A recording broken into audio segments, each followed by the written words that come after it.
इस वक्त की सबसे बड़ी खबर आ रही है बुलंदशहर से, जहां पर नन्हे किन्नर को सहारा मिला है।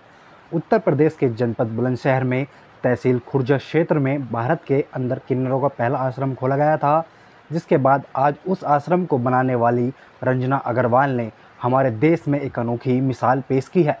रंजना अग्रवाल महाराष्ट्र के मुंबई में औरंगाबाद इलाके में बने मासूमों के आश्रम से एक किन्नर बच्ची को लेकर आई हैं।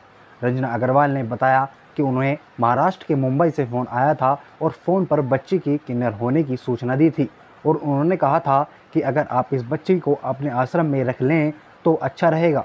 तो उन्होंने कहा कि आप भी अपने आश्रम में इस बच्ची को रख सकते हैं, लेकिन उन्होंने कहा कि हमारे यहाँ सभी बच्चे अलग हैं और यह बच्ची किन्नर है, इसलिए यहाँ रखना इस बच्ची के लिए ठीक नहीं रहेगा। जिसके बाद रंजना अग्रवाल उस बच्ची को लेने के लिए महाराष्ट्र के मुंबई गई और बच्ची को लेकर उत्तर प्रदेश के बुलंदशहर में स्थित खुर्जा तहसील क्षेत्र में उस बच्ची को अपने घर में रखने लगी।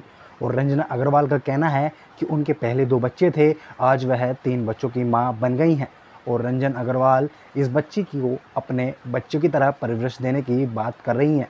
हालांकि इस मिसाल के बाद रंजना अग्रवाल के पास इंडिया से ही नहीं बल्कि विदेशों से भी फ़ोन आ रहा है। उन्होंने एक समाज को आईना दिखाते हुए एक नेक काम किया है। हालांकि अब इस बच्ची की पढ़ाई लिखाई से लेकर रहना खाना सबकी जिम्मेदारी रंजना अग्रवाल ने खुद ली है। विगत कुछ माह पूर्व में रंजना अग्रवाल ने किन्नरों के लिए खुर्जा में एक आश्रम खोला है। यह आश्रम इंडिया का किन्नरों के लिए पहला आश्रम है।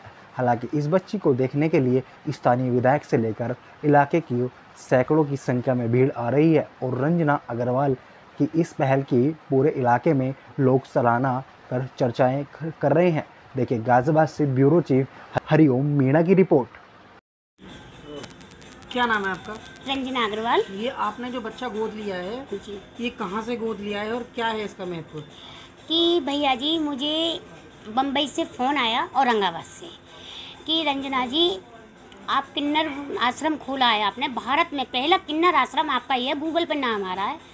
एक किन्नर आश्रम, हमारे आश्रम में कोई बच्चा छोड़ के चला गया है तो एक किन्नर है, आप रख लेंगी? मैं बोली हाँ भैया जी मैं ले लूँगी। पहले तो मैंने कहा आपका भी आश्रम है, आप रख सकते हो, बच्चा है। बोले नहीं हम नहीं रख रहे मैडम, क्योंकि हमारे पे नॉर्मल बच्चे हैं, ये किन्नर है इसलिए नहीं रखेंगे। मैं बोली ठीक है कोई बात नहीं, हम रख लेंगे इसे। हम लेने गए तो मैं बम्बई गई, औरंगाबाद, वहाँ से ही बच्चा लेके आई हूँ और मुझे बहुत खुशी है। मेरे ऑलरेडी 2 बच्चे भी पहले भी हैं और मुझे ये मेरा तीसरा बच्चा हो गया है, अब ये मेरा बच्चा है। मैं एक संदेश और देना चाहूँगी पूरे भारत को कि देखिए कोई भी अपने बच्चे को पहली बात छोड़े नहीं, अच्छी तरह पढ़ाए लिखाए। अगर कुछ बनेंगे बेटा बेटी से भी ज़्यादा बन जाते हैं, और नहीं तो आप मुझे मेरा बच्चे इतने भी कितने भी हों, चाहे 1000 हों चाहे 2000 हों, सबकी माँ बनने को मैं तैयार हूँ। पढ़ाएंगे लिखाएंगे हम। अगर ऐसा है तो मुझे दीजिए, मेरे नंबर ले लीजिए 8534014860। रंजना अग्रवाल। आपको किसके माध्यम से पता पड़ा कि ये बच्चा किन्नर है? मुझे आश्रम से फ़ोन आया था औरंगाबाद से। जब से आपने ये बच्चा गोद लिया है जी, आपको कहाँ से किस तरीके से कॉल आ रही है? मेरे को बहुत दूर दूर से आ रही हैं, जैसे हांगकांग है, उड़ीसा से आया है, कोलकाता से आ रहे हैं और विदेशों से भी फ़ोन आ रहे हैं। क्या कह रहे हैं सब कॉल करने? सब ये कह रहे हैं कि बहुत खुश हो रहे हैं कि रंजना जी बहुत अच्छा काम करा, एक ऐसा काम किया है कि मानवता तो एक दूसरे के पास हेल्प कर देते हैं, तुमने तो मानवता से भी ऊपर का काम कर दिया है। मैं बोली नहीं भैया ऐसी बात नहीं। बोले नहीं रंजना जी किन्नरों को कोई गोद नहीं छोड़ के गया था, क्या पता लगा उन्होंने बताया आपको? मुझे बस इतना पता है, ना तो आश्रम वालों को पता है इसके माँ बाप कौन है और ना हमें पता है इसके माँ बाप कौन है, क्योंकि वो भी छोड़ के भाग गए थे वहाँ आश्रम। अच्छा, जी जी।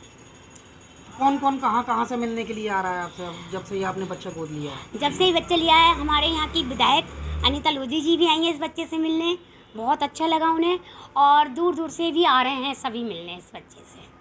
अभी एक एयरपोर्ट पर उतरेंगे, बिहार से आ रहे हैं, वो कह रहे थे माई बस इस बच्ची के चरण स्पष्ट हो जाए मुझे, मैं आ रहे हैं, हमने टिकट करवा दी है, फ्लाइट से आ रहे हैं हम, तो वो परसों तक आ जाएंगे वो लोग। क्या संदेश देना चाहेंगे देश की जनता को? मैं देश की जनता को यही संदेश दूंगी कि किन्नर समाज जो है वो आज तक भी हम लोगों ने अपनाया नहीं कभी भी।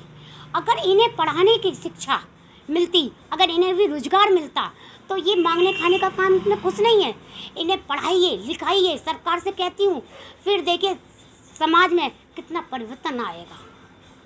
आपने देखेंगे बूढ़े किन्नर भी नहीं दिखाई देते ज़्यादा। इस पे मैंने 5 साल रिसर्च करा है और आपने देखा होगा इनके मरघट भी नहीं है।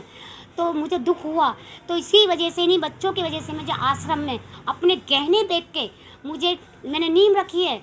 अभी वो बना नहीं है क्योंकि आगे सहायता करने के लिए भी कोई आया नहीं है भैया जी।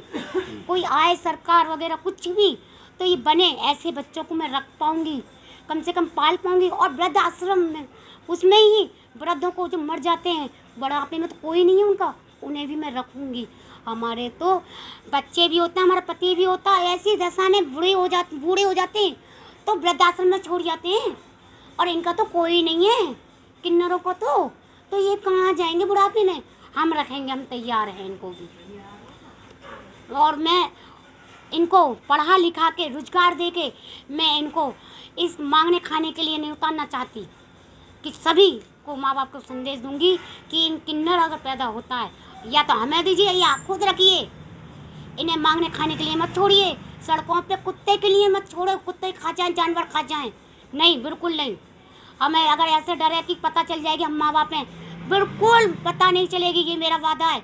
आप छोड़ के मेरे पास जाएं और वो कहते किसी और का बच्चा है, हमें नहीं पता किसका है। मैं ये संदेश देना चाहूँगी, पर बच्चों की जीव हत्या नहीं होनी चाहिए, मेरे बच्चों की।